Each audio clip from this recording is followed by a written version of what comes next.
Hi everyone, welcome to the visual guide for Amaurot. This is the first level 80 dungeon made available by patch 5.0 in Final Fantasy XIV Shadowbringers. While this dungeon may seem beastly at first, the sky will burn and Amaurot in my grave before I let you wipe to anything. My name is Miztech and I'll be your dungeon guide. In this first section of trash, certain trash mobs will tether and fixate onto random players. These will place stacking debuffs on the affected player and deal high damage. I recommend you focus these down first.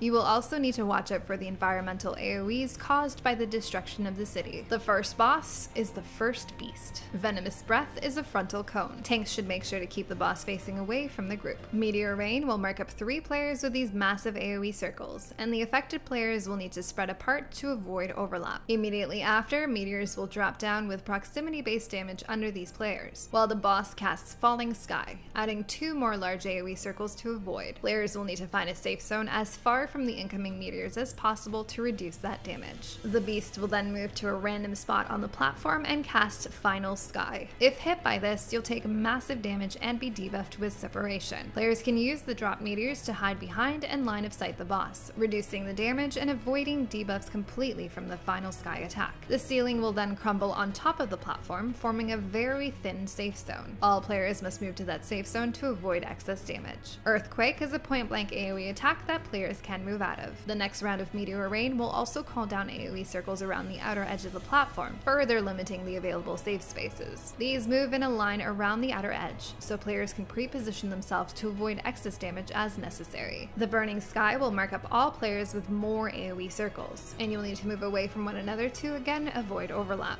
Remember to hide behind meteors to avoid excess damage and debuffs from Final Sky. These mechanics will repeat until the boss is down. As you can see, this fight has an insane amount of AoE effects to constantly dodge, so do your best to avoid getting hit as you burn the beast down. This next section of trash is very similar to the first. Remember to focus down the fixated adds first and then avoid all those extra AoEs. The second boss is the Terminus Bellwether. This boss melts, and you'll quickly realize its real strength comes from the power of friendship. Shrill Shriek will do high group-wide damage and cause a number of adds to spawn on the platform. And when I say a number, I mean a buttload. You'll again have specific adds tether and fixate to specific players, and I would highly prioritize killing these over the others first. You'll face 3 waves of adds, each with their own AoEs to dodge and fixating mobs to burn down first, before the boss returns to the platform. Once returned, the boss will immediately begin to slow cast Burst, and you'll have a short time to destroy the boss or you will die. In this last and absolutely incredible section of this dungeon, you'll need to watch for the extra AoE laser beams as you burn down each set of trash. There's quite a bit of AoE to dodge, so stay light on your feet. The last boss is Therion. Shadow Wreck will deal high group-wide damage and cause the platform behind the boss to be engulfed in fire. Apocalypsis will throw out a massive beam directly in front of the boss, hitting anything on the platform. Players will need to move to these tiny outcroppings to avoid getting hit. Therion Charge will create a proximity-based damage marker, and players will have to move further down the platform to reduce stat damage. This mechanic will also bring the boss further down the platform, even further reducing the amount of space we have available to dodge future mechanics.